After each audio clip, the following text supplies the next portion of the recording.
नमस्कार प्यारे बच्चों साथियों। देखो, मेरे पास कई मैसेज आए हुए थे डी ग्रुप के बारे में। कसमकस की स्थिति है, असमंजस की स्थिति है, तो उसी के लिए मैं थोड़ा सा समय आपका लूँगा। एक तो HSSC डी ग्रुप के पोर्टल के बारे में अपडेट है, एक रिवाइज रिजल्ट, डी ग्रुप की वेटिंग लिस्ट कब आएगी, जो सेकंड आएगी, 5 नंबर का जो मामला चल रहा है, जो 23 अप्रैल का दे दिया है, तो उसके लिए क्या अपडेट है। पदों में वृद्धि की बातें चल रही हैं, क्या वास्तव में पदों में वृद्धि होगी, डी ग्रुप के पद क्या बढ़ाए जाएंगे और कितनी वेटिंग लिस्ट आएंगी। तो इसके ऊपर मैं पॉइंट टू पॉइंट आपसे थोड़े से समय में और सकारात्मक चर्चा करूंगा। सभी बच्चों से निवेदन है कि मेरे साथ बने रहना। देखो, सबसे पहले पोर्टल, बात करें हम पोर्टल की, तो पोर्टल अभी लगभग ये लगा लो कि 5 या 7 दिन के अंदर, सबसे पहले हम बात करें पोर्टल, तो पोर्टल में जो भी बच्चे सिलेक्ट हुए हैं, बहुत से बच्चे ऐसे हैं जिन्होंने ज्वाइन नहीं किया है, तो पोर्टल अभी खुलने वाला है। और ये पोर्टल, इसमें पोस्ट प्रेफरेंस बनाई जाएगी, कैडर के हैं या फिर वो कॉर्पोरेशन के हैं, तो इस तरह के लिए पोर्टल आपका बहुत जल्दी 5 से 7 दिन में देखने को मिलेगा। दूसरी बात करें रिवाइज रिजल्ट रिवाइज का मतलब है कि बहुत से ऐसे बच्चे हैं जिनके मार्क्स कट ऑफ से भी ऊपर है, वो बच्चे अब भी परेशान हैं, बार बार चक्कर लगा रहे हैं, ठीक है, कमीशन के चक्कर लगा रहे हैं, तो उनका रिवाइज रिजल्ट चल रहा है। ये भी मैं आपको बताता हूँ, 5 से 7 दिन के अंदर वो रिजल्ट रिवाइज हो रहा है, ठीक है। बहुत से ऐसे बच्चे हैं जिनका नाम कई लिस्टों में है, टेक्निकल लिस्ट में भी है या और भी दिल्ली पुलिस में है, कई जगह है, तो वो रिवाइज रिजल्ट चल रहा है। तो यहाँ से ये पता लगेगा कितनी सीटें अभी और वैकेंट हैं और कितने बच्चों ने यहाँ ज्वाइन किया है, ठीक है। बात करें तीसरी डी ग्रुप वेटिंग लिस्ट की, बिल्कुल तय बात है कि जो सेकंड लिस्ट है, अभी सेकंड लिस्ट है, जो लगभग 7 से 8 हजार बच्चों की जो लिस्ट है, बहुत बड़ी लिस्ट आने वाली है, ये भी आपको 5 से 7 दिन के अंदर देखने को मिलेगी। अब बात करें कि चूंकि आचार संहिता है तो ज्वाइनिंग नहीं होती, लेकिन कंडीशनल ज्वाइन कह सकते हो, प्रोविजनल ज्वाइनिंग कह सकते हो, ये संभव है। क्यों संभव है ये? क्योंकि ये जो प्रोसीजर है, डी ग्रुप का जो रिजल्ट का जो प्रोसीजर है, जो ये भर्ती है, ये ऑनगोइंग प्रोसीजर है और आचार संहिता में ऑनगोइंग प्रोसीजर के लिए बच्चों को नियुक्त किया जा सकता है।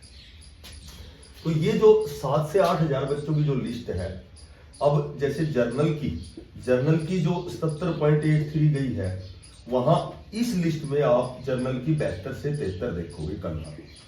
इसके बहुत ज्यादा रीजन है, बहुत से कारण हैं, अगर उस पर पूरे पर हम विस्तार से चर्चा करेंगे तो समय ज्यादा लगेगा। तो ये 4 से 5 नंबर नीचे आनी तय है, ये मान लो, ठीक है। अब हम बात करें 5 मार्क्स की, जो 5 नंबर का जो जिससे सारी भर्तियां अड़क गई हैं, सारी भर्तियों में दिक्कत आ गई है। ये 5 नंबर की डेट सभी को पता है, 23 अप्रैल दे दी गई है, पर 23 अप्रैल दी गई है, जो 21 मार्च की जो सुनवाई थी, इसमें जज वर्सेस जो एडवोकेट, कोर्ट वर्सेस जो हमारा एडवोकेट था, उसके मध्य जो भी वार्तालाप हुए हैं, जो मंत्रणाएं बातें हुई है, जो बहस हुई है, उस बहस का मुद्दा यही था कि आप 5 नंबर किस बेस पर दे रहे हो। तो 5 नंबर का केवल हमारे पास एक ही जवाब है कि हम परिवार पहचान पत्र को देखकर, जिसकी आय 1,80,000 से नीचे है, केवल उन्हीं को मिल रहे हैं, पर इसके कोई पुख्ता प्रमाण नहीं है, कोई फैक्ट नहीं है कि ये 5 नंबर सही मिल रहे हैं, ठीक है। और यहां तक कि जो कोर्ट ने इस फैसले को रिजर्व कर लिया है, ठीक है।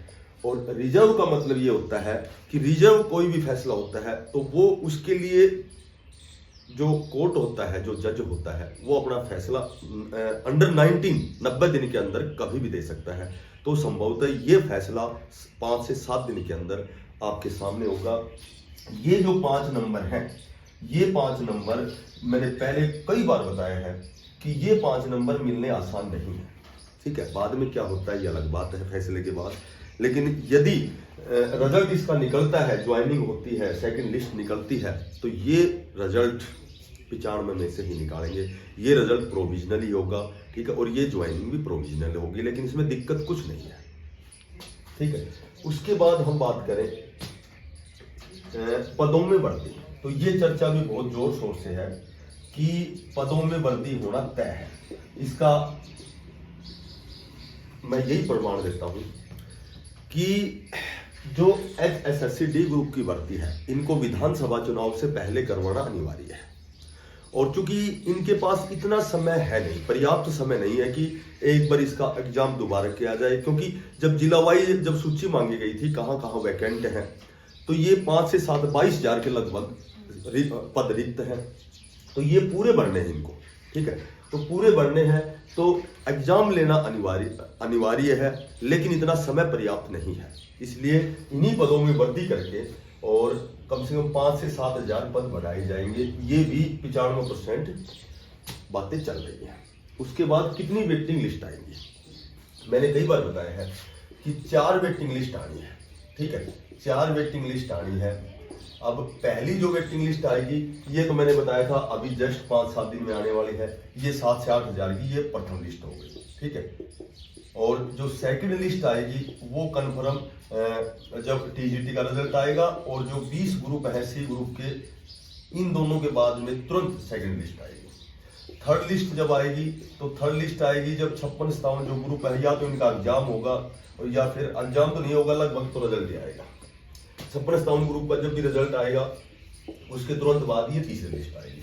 और चौथी लिस्ट के लिए जो PGT है, PGT के सभी रिजल्ट डिक्लेयर हो जाएंगे, ठीक है। उसके बाद में हरियाणा पुलिस के 6000 जो है हरियाणा पुलिस की भर्ती, ये जल्दी होगी, ये तो बहुत जल्दी होगी क्योंकि इसमें तो कोई दिक्कत है ही ना। उसके बाद में जो हरियाणा पुलिस की तीसरी वेटिंग लिस्ट आएगी 2020-21 वाली, ठीक है। उसके बाद SSC GT ये क्लियर हो जाएगी। उसके बाद RPF भी हो जाएगी, इनमें भी कुछ 120-50 निकलेंगे। और जो ये जो एक तो ESP वाले हैं, ठीक है, एक PWD वाले हैं, इनके एक अच्छी खबर ये है कि जो 2018 में भर्ती हुई थी, ठीक है, 2018 में जो D ग्रुप की भर्ती हुई थी उसकी वेटिंग लिस्ट आएगी, इसकी एक वेटिंग लिस्ट आएगी, इसकी एक वेटिंग लिस्ट आएगी। PWD के तो लगभग 300-350 कैंडिडेटों की लिस्ट आएगी, और ESP के लगभग 450 से 500 कैंडिडेटों की आएगी। तो इनके तो ESP और PWD के तो बहुत अच्छी खबर यही है कि इनमें तो लगभग सिलेक्टेड कैंडिडेट सभी चले जाएंगे। ESP का तो कोई बच्चा ही नहीं बचेगा, 38-39 तक ही चले, 38 तक ही चले जाएगी मैक्सिमम। PWD में भी कुछ एक बच्चे छोड़ के लगभग सब लग जाएंगे, ठीक है, इनकी तो वेटिंग लिस्ट आने वाली। तो ये जो चौथी वेटिंग लिस्ट आएगी, ये हरियाणा पुलिस की भर्ती के बाद पदों में वृद्धि भी होगी, ठीक है, पद बढ़ेंगे, बढ़े या ना बढ़े, लेकिन बढ़ेंगे ये ज्यादा चांस है। SSC GT RPF Haryana police की एक थर्ड लिस्ट आ रही है, वेटिंग लिस्ट 378 के लगभग बच्चों की बता रहे हैं। हरियाणा पुलिस की 6000 की भर्ती होगी PGT के, तो इनके बाद में चौथी लिस्ट आई है। अब हम एक छोटी सी बात करें कि मैंने 2-3 वीडियो कट ऑफ पे बनाई है, ठीक है। जब ये पहली लिस्ट आएगी 7-8 हजार की, तो ये लगभग 72-73 पे रहेगी जनरल की, ठीक है। यहाँ वही बात है, PGT सेकंड लिस्ट जब आएगी तो TGT के रिजल्ट के बाद आएगी, 2-3 नंबर यहाँ कम होंगे, ठीक है, कट ऑफ। थर्ड लिस्ट आएगी 56-57 के, यहाँ भी 2-3 कम होंगे, क्योंकि सारे बच्चे तो वही है, घूम फिर के वही है, सारे बच्चे वही। 8000 की लिस्ट आएगी, वो भी यही बच्चे हैं, ठीक है। ये जब लिस्ट आएगी तो ये वो निकलते जाएंगे, पहले वाले निकलते जाएंगे। फिर उसके बाद में जब चौथी लिस्ट आएगी, इसमें थोड़ा सा समय लग सकता है, चौथी लिस्ट में, ठीक है। तो ये इसमें थोड़ा सा 2-3 महीने का मेरे ख्याल से समय लग सकता है, बाकी ये चीजें तो बहुत जल्दी होने वाली है। तो मैंने वो हर वीडियो में एक ही बात बताई है, जर्नल वाला है, मैं यहाँ लिखता हूँ, जर्नल वाला है वही 66, 67, 68 लास्ट, ये जर्नल की रहेगी कट ऑफ, ये मैंने हर वीडियो में बताई आपको। उसके बाद में वही OBC EWE सारे तो एक नंबर नीचे आ जाएंगे। और ESP के जो बच्चे हैं, ये ऑल सिलेक्टेड बच्चे जो क्वालिफाई है सभी लग जाएंगे।